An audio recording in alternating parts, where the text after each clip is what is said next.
자, 가정에서도 우리 아이들과 함께 예배드리는 엄마, 아빠들이 우리 아이들 한번 안아주세요. 또 부부간은 손 한번 더 잡으시고 이렇게 한번 말씀합니다. 하나님이 우리를 사랑하십니다. 하나님이 우리를 사랑하십니다. 하나님이 우리와 함께 하십니다. 하나님이 우리와 함께 하십니다. 하나님 살아계셔요. 오늘 말씀의 제목이 어려운 일 당할 때입니다. 찬송가 543장에 보시면은 이 어려운 일 당할 때라는 그 제목의 찬송이 있어요. 제가 한번 불러볼게요. 어려운 일 당할 때 나의 믿음 적으나 의지하는 내 주를 더욱 의지합니다. 세월 지나갈수록 의지할 것뿐일세. 무슨 일을 당해도 예수 의지합니다. 생명 있을 동안에 예수 의지합니다. 천국 올라갈도록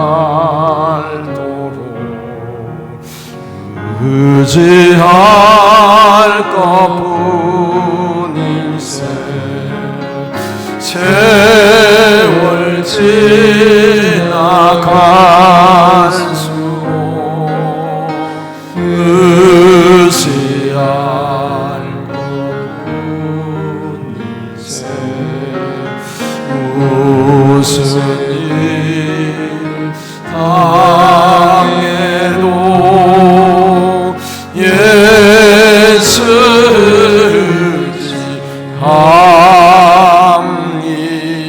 의지합니다. 믿음 생활이 뭐냐? 하나님을 의지하는 거예요. 하나님을 인정하는 거예요. 범사에 있어서 하나님을 우선하고 그 무엇보다도 하나님을 사랑하고 하나님을 의지하는 것. 세상의 그 무엇을, 세상의 그 누구를 의지하는 것이 아니라 어려운 일이 있으면 있을수록 하나님 앞으로 더 가까이 나와서 하나님을 인정하는 것, 이것이 바로 믿음 생활인 줄로 믿습니다. 우리를 향한 하나님의 생각은 은혜와 평강입니다. 우리가 평안하기를 원해요. 축복입니다. 풍성이에요. 건강하기를 하나님이 원하셔요. 범사에 있어서 부족함이 없이 행복하게 사는 길을 원하여. 이것이 우리를 향한 하나님의 뜻입니다.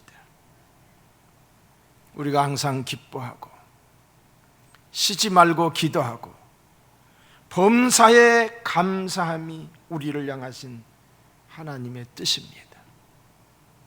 우리가 그렇게 살기를 원하셔요. 하나님이 그렇게 디자인을 해 놓으셨어요.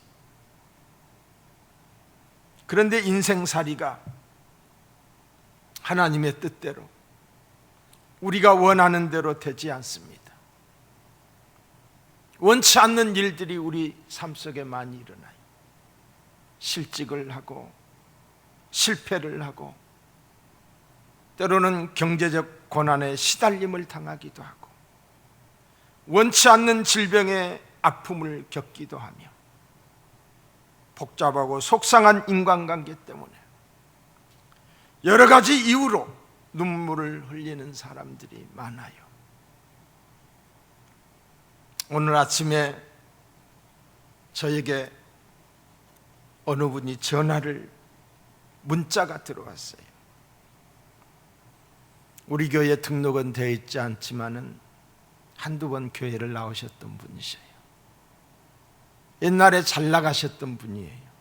이름만 들어도 이 지역에서 다 아는 분들이에요. 그분에게서 문자가 왔어요. 존경하고 사랑했던 목사님, 그간 베풀어 주신 사랑과 배려에 깊은 감사를 드립니다. 잃어버린 영혼의 구원을 위해 기도해 주시기를 간절히 간구합니다. 제가 이 문자를 받으면서 마음이 덜컥했어요. 그래서 전화를 드렸지요. 처음에는 전화를 안 받더니 나중에 전화를 받으시더라고요. 이 문자 속에 존경하고 사랑했던 목사님, 그간 베풀어 주신 사랑과 배려에 깊은 감사를 드립니다. 이 말에 제 마음이 덜컥 들어앉는 거예요. 그래서 전화를 한 거예요. 힘내시라고, 용기 잃지 마시라고, 하나님 살아계신다라고. 그랬더니 이분이 첫 마디가 하는 말이 사람이 무서워요. 사람이 너무 무서워요. 용기가 없어요. 그런 말씀을 하시더라고요. 정도의 차이가 있을 뿐이지 정말 많은 사람들이 어려움을 겪고 있어요. 목사인 저에게 있어서는 이 하나님께 드려지는 이 예배가 드려지지 않는 것, 그리고 교회가 정말 어떤 혐오 집단화 되어가고 있는 이 모습을 보면서 너무너무 마음이 아픈 거예요. 이러면 안 되잖아요. 아마 전 국민에게 보낸 것인가 아니면은 목사들에게만 보낸 것인가 해서 제가 확인을 했어요. 우리 성도님들에게. 그랬더니 다 들어왔어요. 중대본에서 보내는 문자가 오전 10시 4분에 저에게 왔어요. 그 문자에 이렇게 나와 있어요. 일부 교회에서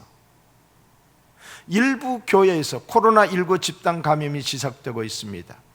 정규 예배 포함 모든 예배를 비대면 예배로 개최, 대면 모임, 행사와 단체 식사 금지 등 방역수칙 준수하여 주시기를 바랍니다.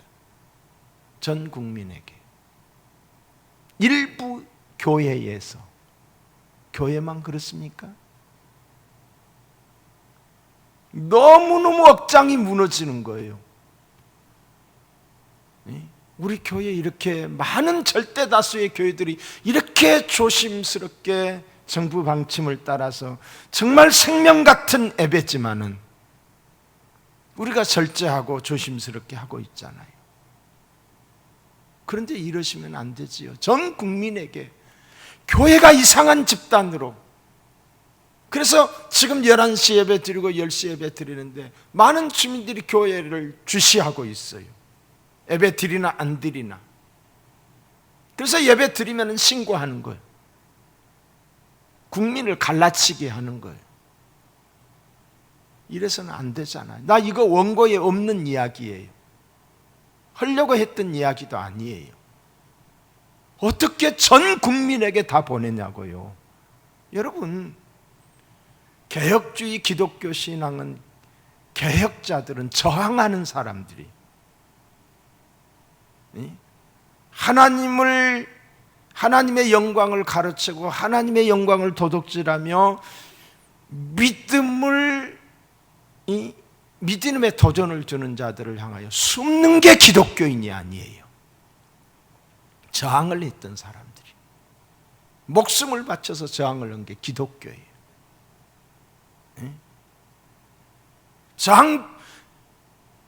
심각한 저항이 있을 때 기독교인들은 그때 더 일어났어요. 더 결속이 되었어요. 이런 일이 있을수록 제 마음속에는 그래 타협하자, 피하자 이게 아니라 더 의분이 일어나는 거예요.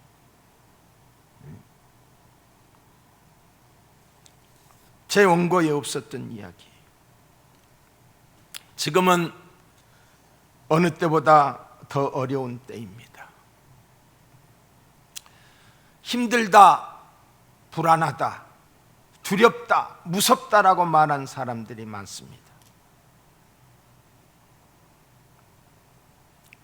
요즘에 소방차라든가 경찰차가 윙윙 하면서 이렇게 지나다니는데 그 소리를 듣는 여러분들은 어떤지 모르겠어요. 제 마음은 옛날에 듣던 그 소리와 달라요. 불안하기가 말할 수 없는 거예요. 목사인 제 마음속에 온 국민들이 불안에 떨고 있다는 것이, 그 불안이 불신으로 이어지고 있는 거예요. 여러분, 우리가 IMF를 통해서 경험을 했잖아요. 지금은 IMF보다 더 어려운 때가 다가오고 있습니다. IMF를 통하면서 많은 가정들이 깨졌어요. 그리고 수많은 사람들이 자살을 했어요. 이 코로나를 통해서 앞으로 수많은 가정들이 깨질 것이다. 수없이 많은 사람들이 자살할 것이다. 정부에서 이런 걸 의식하고 있는지 모르겠어요. 자, 여러분 보세요. 이 코로나로 인해서 지난 7개월, 아니 12월 달부터 시작이 됐으니까 지금까지 죽은 사람이 한 320명 되나요? 그리 많지 않아요. 자살해서 죽는 사람이 하루에 34명이에요. 지금 현재 우리나라. 근데 앞으로 이제 이런 경제적인 문제 때문에 부도가 나고 실직을 당하고 IMF 우리가 봤던 것처럼 우죽순처럼 많은 사람들이 극단의 길을 택할 것이다. 그리고 지금 가정에서 학교도 못 가고 아무 일도 안 하고 있는 젊은이들, 학생들, 어린이들 뭐 하겠어요? 이것과 놀겠지요. 심각한 중독 현상이 일어날 거예요. 사회 현상이 일어날 거라 이 말이에요. 왜 이런 걸 감지 못하시냐고요. 코로나를 통해서 죽은 사람 그렇게 많지 않다니까요. 자살을 통해서 죽는 사람들이 그렇게 많은데 우리가 코로나를 두려워한 이유가 어디에 있어요? 죽을까 보잖아요. 죽을까 봐. 이것 때문에 경제가 완전히 마비되는 거예요. 경제가 마비되면 경제적인 어려움 때문에 실직을 당하고 파탄에 이르게 되고 부도가 나고, 그래서 많은 사람들이 죽게 될 것. 어떻게 해서든지 국민의 마음을 하나로 묶고 이 위기 극복을 위해서 서로 편가르기 시기를 하는 것이 아니라 서로 위로하고 격려하고. 요즘 이 파파라치 이게 안 차고 다닌 사람들 찍어갖고 신고하면 돈 준다고 그러잖아요. 신고하는 나라들이 어떤 나라예요? 이 공산국가에서나 그런 일들을 하는 거예요. 참 심각하다. 국민 갈등. 여러분, 교회가 지금까지 좋은 일을 한 것들이 얼마나 많아요. 얼마나. 저는 그런 생각을 합니다. 지하철에서 그 많은 사람들이 콩나물 시루와 같이 다니고 시청에 가도 사람들이 그렇게 많이 하고 또 마스크 안 쓰는 사람들도 있고 그러는데 왜 교회만 이렇게? 교회 계속해서 뉴스를 통해서 교회 하니 사람들의 의식 속에 교회는 나쁜 집단.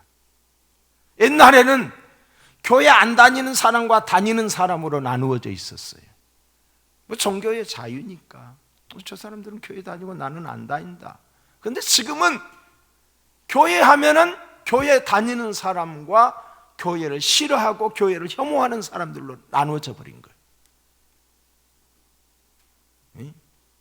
특별히 아직 이 어떤 균형이 잡히지 않는 우리 젊은 아이들에게는 교회는 이상한 집단이라고 하는 것이 각인이 되고 또 각인이 돼버린 거예요.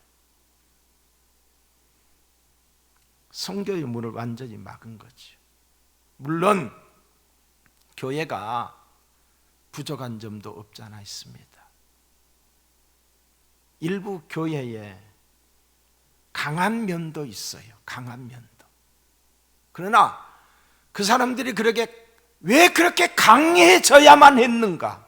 이걸 좀 생각해야지. 왜 그 사람들이 광화문에 모여야만 했던가? 광화문에 그 많은 사람들이 모였던 것에 대해서 왜 모였을까? 이걸 좀 생각을 해야 돼. 광화문에 갔다 온 사람들은 무조건 다 죄인이다. 죄인 취급을 하는 것. 안타까운 거죠. 여러분, 어려운 일 당할 때 인생은 쉽지 않습니다. 산다는 게 그렇게 평탄치 않다는 거지요. 어렵습니다. 뿐만 아니라 내일을 예측할 수 없습니다. 누구나 마찬가지. 누구나 예외가 없습니다.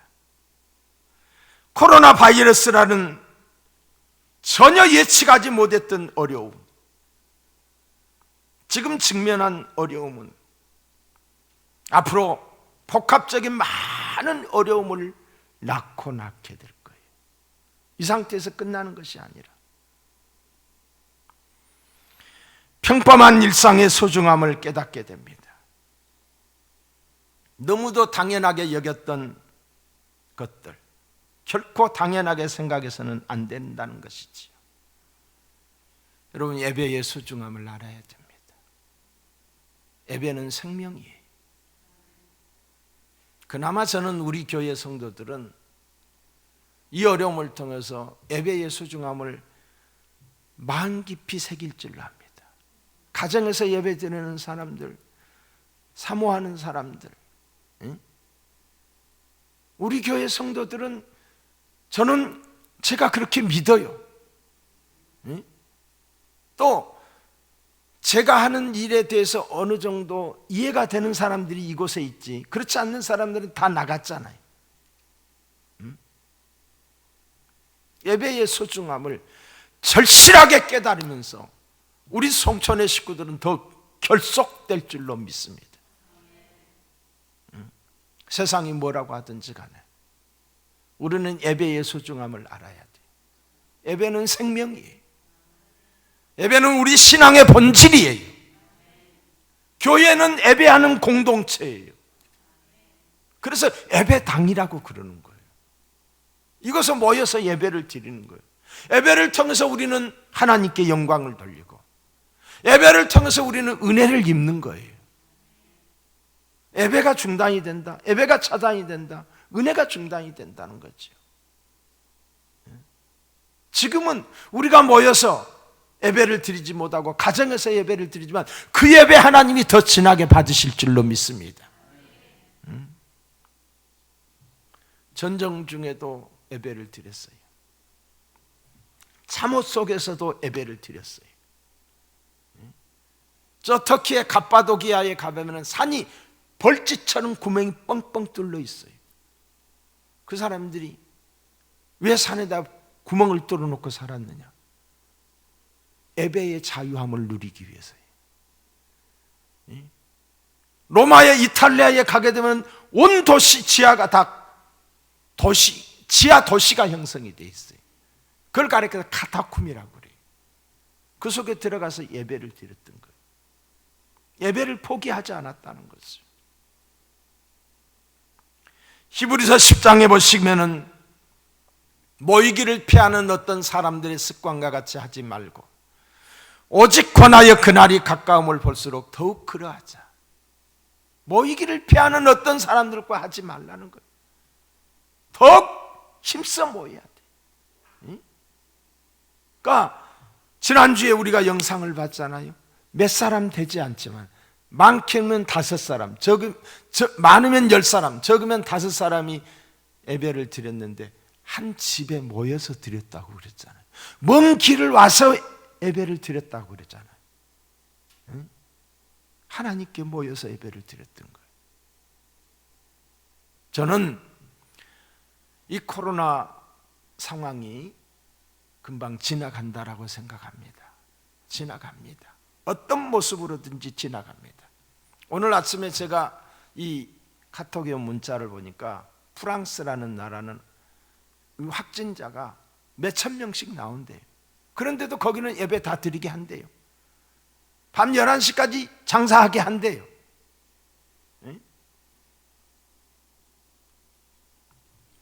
그것이 꼭 옳다고만은 볼 수 없지만 저는 전문가가 아니기 때문에 다른 나라는 그렇게 한다는 거죠. 특별히 유럽 쪽은.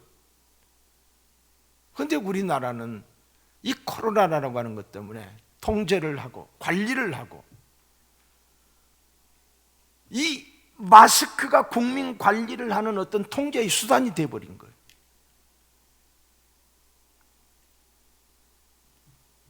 코로나는 질병, 전염병이기 때문에 이걸 어떻게 해서든지 국민 건강과 보건을 위해서 퇴치를 해야 돼. 이 코로나 정치가 되면 안 된다는 거지. 이게 아쉬운 거예요. 사도행전 2장 46절로 47절에 보면은 날마다 마음을 같이하여 성전에 모이기를 힘쓰고, 성전에 모이기를 힘쓰고, 이게 성경이에요. 성경이 그렇게 기록하고 있어요. 집에서 떡을 떼며 기쁨과 순전한 마음으로 음식을 먹고 하나님을 찬미하며 온 백성에게 칭송을 받으니 주께서 구원받은 사람을 날마다 더하게 하시니라 라고 했어요. 어려울 때 필요한 것은 그 어려움을 어떻게 해석하고 반응하느냐에 따라 그 결과가 크게 달라질 줄로 믿습니다. 국가적인 이 어려움, 이 코로나라고 하는 이 어려움을 어떻게 국가가 대처하고 이것을 해석하고 이것을 대처하느냐에 따라서 우리나라의 장래가 달라진다는 거죠. 개인도 마찬가지. 개인도 큰 문제가 있지만은 그 문제를 문제로 보지 않고 오히려 그 문제 때문에 하나님께 더 가까이 갈 수 있다고 하면 그것이 축복인 줄로 믿습니다. 여러분, 이 어려움을 당할 때 우리는 어떠해야 할 것인가? 하나님 바라봐야 될 줄로 믿습니다. 하나님의 얼굴을 구해야 될 줄로 믿습니다. 하나님의 긍휼과 자비를 구해야 될 줄로 믿습니다. 우리의 시선이 문제에 머물게 되면은 더 큰 어려움에 사로잡히게 됩니다. 문제만 바라보면 두려움에 사로잡히게 됩니다. 어려움이 있습니까? 우리는 하나님을 바라보아야 돼요. 천지를 지신 여호와 하나님, 전능자 하나님을 바라보며 그분의 긍휼과 자비 은총을 구해야 돼요. 그리고 그분께 기도해야 될 줄로 믿습니다. 이 어려운 상황에 여러분, 하나님 바라보세요. 하나님 의지하세요. 코로나만 바라보지 말라 이 말이에요. 코로나만 생각하지 말라 이 말이에요. 이 코로나 때문에 하나님이 우리에게 이 코로나를 통해서 하시는 말씀을 들을 수 있어야 돼요. 하나님의 음성을 들을 수 있어야 돼요. 그리고 그분께 나아가 기도해야 돼요. 하나님이 우리의 힘이십니다. 하나님이 우리의 의지의 대상이에요. 나의 힘이 되신 여호와여, 내가 주를 사랑합니다. 찬송 한번 불러볼까요? 네?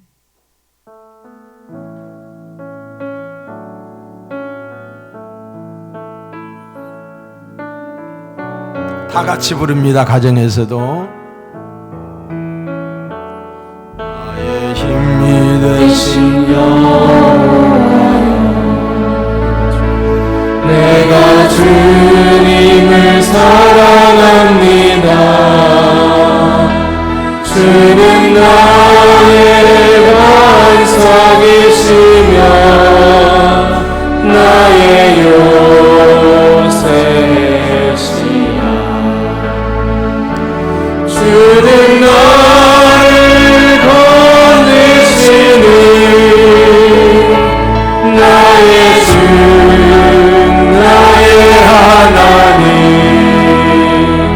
나의 피할 바위시여 나의 선생시여 나의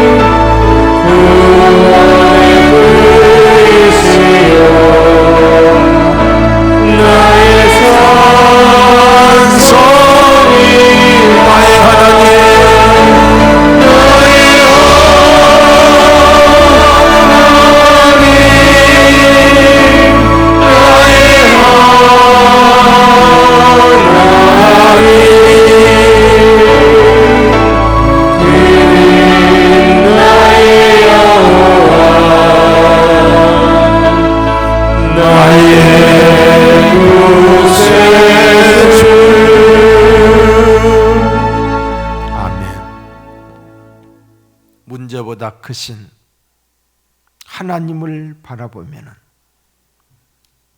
신비로운 평안이 임합니다. 신비로운 평안이 임해요. 상상할 수 없는 평안이 내게 임하는 거예요. 어려운 가운데서 정말로 하나님께 두 손 들고 하나님의 도우심을 구하게 되면 하나님이 내 마음과 생각을 지켜주세요. 당장의 어떤 환경을 변화시키는 것보다는 나를 변화시켜 주셔요. 내 마음과 생각을 변화시켜 주셔요.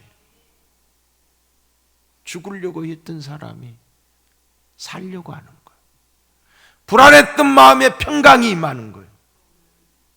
하나님을 바라보게 되면 이 IMF, 이 코로나라고 하는 이 위중한 때에 우리가 사람 바라보고 사람 생각하면 막 화가 나요. 저도 마찬가지.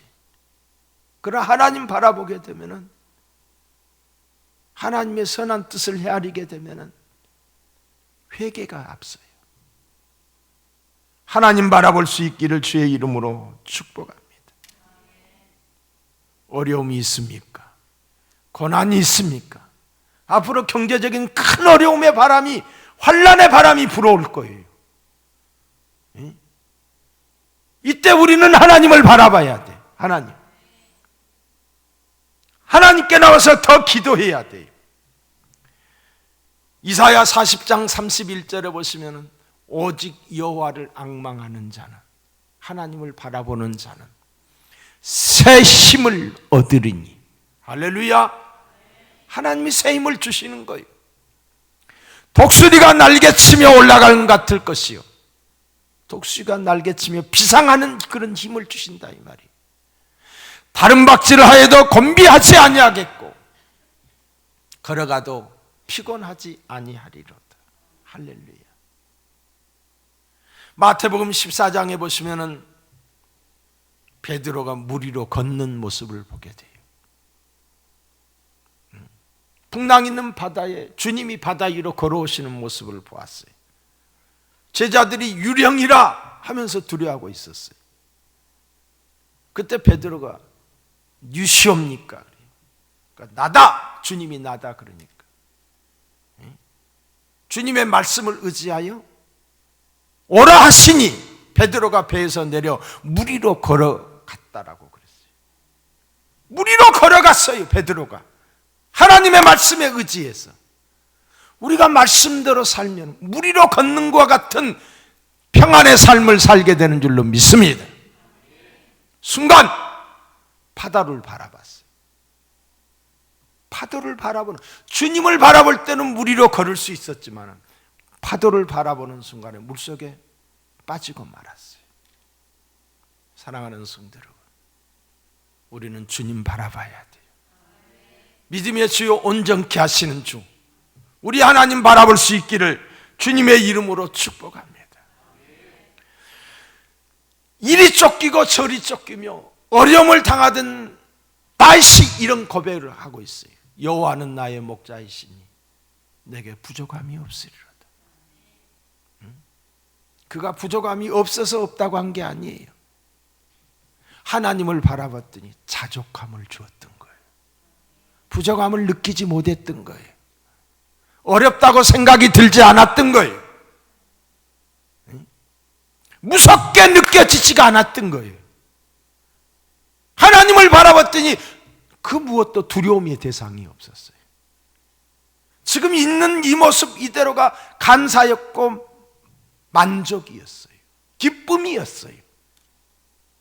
여러분, 우리는 하나님의 힘으로 살아야 돼요. 하나님의 은혜로 사는 거예요. 주님 바라볼 수 있기를 주의 이름으로 축복합니다. 사람 바라보고 사람 의지하고, 사람 바라보고 사람 불평하고, 사람 바라보고 사람 의지할 것이 아니라, 비교할 것이 아니라 오직 하나님만 바라봐야 돼요. 저 역시 마찬가지. 하나님만 바라보지 않을 수가 없어요. 지금 상황이. 우리 장로님들, 우리 권사님들 하루에 한 번씩 꼭 교회 들려서 기도해 주세요. 퇴근하면서 기도해 주세요. 아니면 출근하기 직전에 교회 먼저 와서 기도하고 가세요. 지금 우리가 얼마나 큰 핍박을 받고 있습니까? 노골적으로 어떻게 국가에서 공무원들에게 교회 가지 말아라. 그리고 교회 갔다 온 사람은 죄인 아닌 죄인 취급을 받게 되고, 이런 게 어디 있어요? 우리 기독교가 우리나라의 근대화 현대화에 있어서 얼마나 많은 일을 했고 지금도 얼마나 많은 좋은 일들을 하고 있는데, 좋은 일들은 다 빼버리고 코로나의 발상지로 몰아가고 있는 거예요. 왜 그럴까요? 기독교와 공산주의는 함께 갈 수 없는 거기 때문에 그러는 거예요. 원인이 다른 데 있는 게 아니에요. 같이 할 수 있지 않기 때문에, 그 사상 자체가 다르기 때문에. 여러분, 오직 하나님만 바라볼 수 있기를 주님의 이름으로 축복합니다. 제가 설교를 많이 준비를 했는데 이 하나님만 바라보자라고 하는 이 단락에서 제가 그칠 거예요. 주님 바라봅시다. 주님 의지합시다. 예배에 소홀함이 없기를 바랍니다. 기도하십시다. 이럴 때일수록 믿음을 보일 때, 내 믿음의 상태가, 내 믿음의 정도가 어느 정도인가 스스로 평가를 해보세요. 이럴 때 더 하나님 앞에 가기를 원하는가? 더러는 코로나 핑계주고 아이고 교회 안 가니까 좋다. 교회를 다니면서도 이런 분이 없잖아 있을 수도 있어요. 그건 믿음의 사람이 아니에요. 정말 이런 상황을 겪으면서 우리가 아파해야 되고 찬송하고 예배 드리는 것이 그리워지고 이것 때문에 주님 앞에 기도하고 아픈 마음이 있다고 한다면 그 마음속에 주님이 계신 줄로 믿습니다. 주님이. 살아계신 하나님이 이 어려운 상황을 하나님이 해결해 주실 줄로 믿습니다. 하나님이 축복하여 주실 줄로 믿습니다. 도리어 우리 교회가 어려움을 당하는 것 같고 핍박을 당하는 것 같지만 이를 통해서 우리 성도들이, 교회들이 깨끗해지고 더 하나님께 가까이 갈 수 있다고, 이것이 더 오히려 축복이 아닌가. 회개의 기회로 삼고 주님만 바라보는 저와 여러분, 우리 모두가 다 될 수 있기를 주님의 이름으로 축복합니다.